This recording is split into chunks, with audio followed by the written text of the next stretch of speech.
राधा संग जोड़ी हो जिसे श्री श्याम कहते हैं और चारों जुगों में जो अपना परचम लहराए उसे परशुराम कहते हैं। जी जोहार, नमस्कार। मैं जगन्नाथ और आप सब देख पा रहे हैं बेंगाबाद के आदर्श नगर, जहां पर परशुराम जयंती धूमधाम से ब्राह्मण समाज और क्षत्रिय समाज के द्वारा मनाया गया। इस मौके पर बतौर मुख्य अतिथि के रूप में मुखिया के प्रतिनिधि विजय सिंह मौजूद थे। बताया जाता है मौके पर शंभू पांडे, नंद किशोर पांडे, मोनू बाबा, संत पांडे, कृष्णा पांडे, उदित पांडे, मनोज चौधरी के अलावे कई ब्राह्मण समाज और क्षत्रिय समाज के लोग मौजूद थे। बताया जाता है परशुराम जयंती भगवान विष्णु के छठे अवतार है, जिसको लेकर के बेंगाबाद में पहली बार परशुराम जयंती मनाना शुभारंभ किया है। कहा कि आगामी आने वाला वर्ष में और इससे बड़ा धूमधाम से इस त्यौहार को, परशुराम जयंती को मनाया जाएगा। आइए देखते हैं इस मौके पर मुखिया प्रतिनिधि विजय सिंह आदि ने क्या कहा। तो फिर बने रहे BNB के साथ और देखते रहे कब, कहां और कैसे। ये परशुराम जयंती आज मनाया गया, यहाँ पर क्या कहेंगे? ये बहुत अच्छी बात है। बेंगाबाद में पहली बार मनाया जा रहा है। विष्णु भगवान के छठे अवतार परशुराम के वंशज हैं सभी, और पहली बार मनाया जा रहा है और अगला साल भी पूरे धूमधाम से मनाया जाएगा। Thank you. इसलिए सभी परशुराम वंशजों को यह उत्सव मनाना चाहिए, इनकी जन्म उत्सव मनाना चाहिए। और हम लोग पहली बार बेंगाबाद में मनाया जा रहा है और अगले साल पुनः इसकी बहुत अच्छे ढंग से किया जाएगा, धूमधामों से इनका प्रोग्राम रखा जाएगा। जय परशुराम। प्रथम हम भगवान परशुराम के चरणों में नमन करते हैं। आज के परशुराम जयंती के कार्यक्रम के शुभ उपलक्ष्य पर आज बेंगाबाद के आदर्श नगर में उपस्थित जितने भी सर्वप्रथम हमारे माताएं बहनें उपस्थित हुए हैं, विप्र समाज के लोग बंधु आए हैं,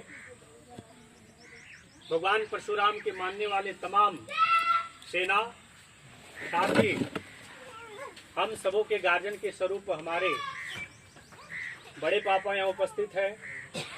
सरयू पारिन ब्राह्मण के बेंगाबाद प्रखंड के अध्यक्ष श्रीमान किशोर पांडे जी हमारे इस कार्यक्रम में उपस्थित हैं और हम सभी के युवा को एक रूप में समेटने के काम कर रहे हमारे श्रीमान विद्यासागर जी भी उपस्थित है।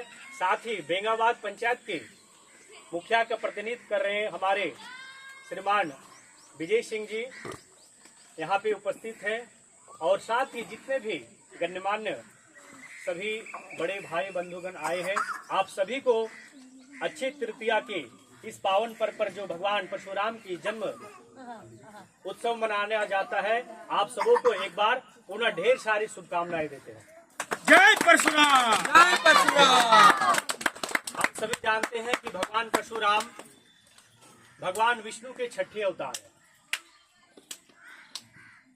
और जब छठे अवतार है तो भगवान परशुराम का संदेश बहुत ही व्यापक है। भगवान परशुराम ने एक बात कही है, जब उनके स्वरूप को देखेंगे तो हमें एक चीज को ध्यान में आएगा कि हमें सिर्फ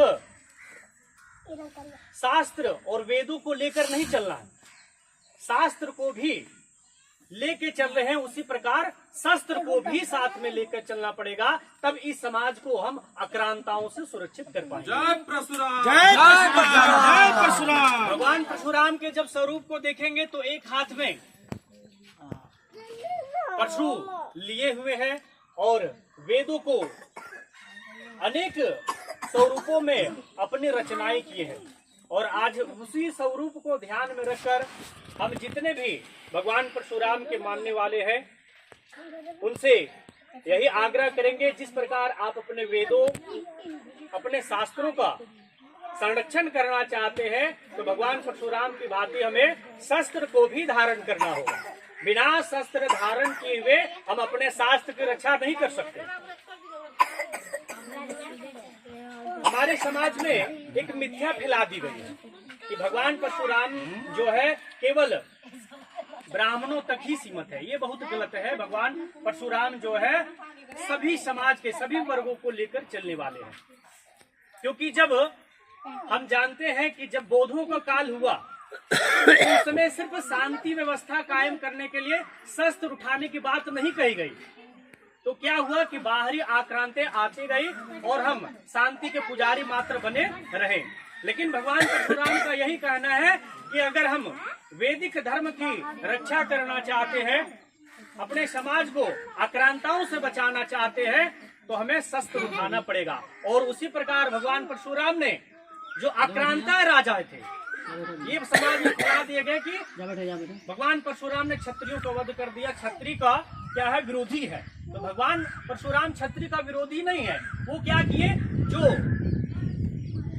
घोर कहते हैं कि पाप करते थे, समाज को समझते नहीं थे, परशुराम ने उनके खिलाफ हथियार हटाया और वैसे लोगों को भगवान ने 21 बार इस भूमि से उन विक्रांत जो लोगों को भयानक दंड देते थे, त्रासना देते थे, वैसे लोगों को मुक्ति दिलाए। तो भगवान परशुराम सभी समाज के लिए है, लेकिन एक ब्राह्मण समाज का है कि हमें उनको बढ़ावा देना चाहिए।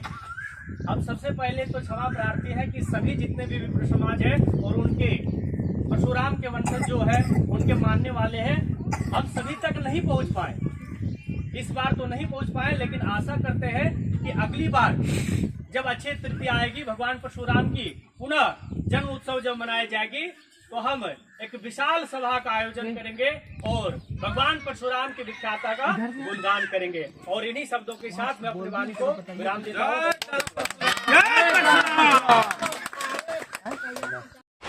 ना पड़ेगा भटकना फेक शेयर और व्यूज पर, क्योंकि क्या, कब, कहां, कैसे की सबसे तेज और सटीक कवरेज मिलेगी आपको BNB ऑल इंडिया न्यूज पर।